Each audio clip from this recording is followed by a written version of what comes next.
But first, a cross-country trip for a registered sex offender on the run. It ended here.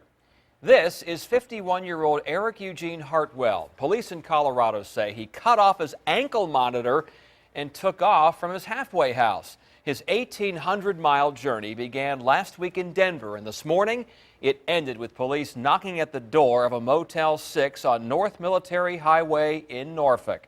Then your size Liz Palka connects the dots in the escape and why police wanted so badly to keep track of him. Liz?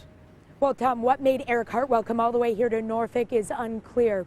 We do know he wasn't here long, and now he's waiting for U.S. Marshals to take him back across the country to face charges.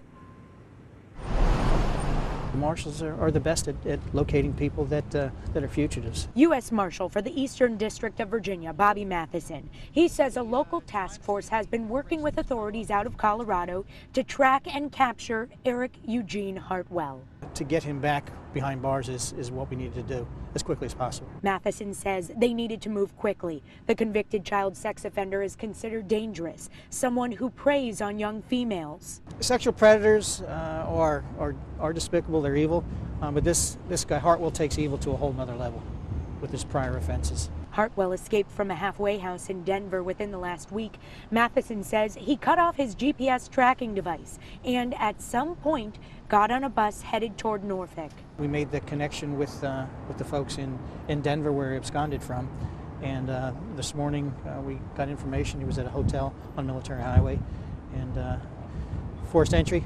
After a brief struggle, he was taken into custody. We now know the hotel was the Motel 6 off Military Highway. Managers would not comment on what happened, but the sex offender described his arrest in Norfolk Federal Court this afternoon, saying deputies broke down the door to his room. They forced him to the floor, then took him to a holding cell. The judge gave Hartwell the option to stay in Norfolk for his preliminary hearings or return to Texas, where he also faces charges. Hartwell said he'd rather return to Texas. We're just happy that we could make it this quickly with him because he is absolutely a dangerous individual.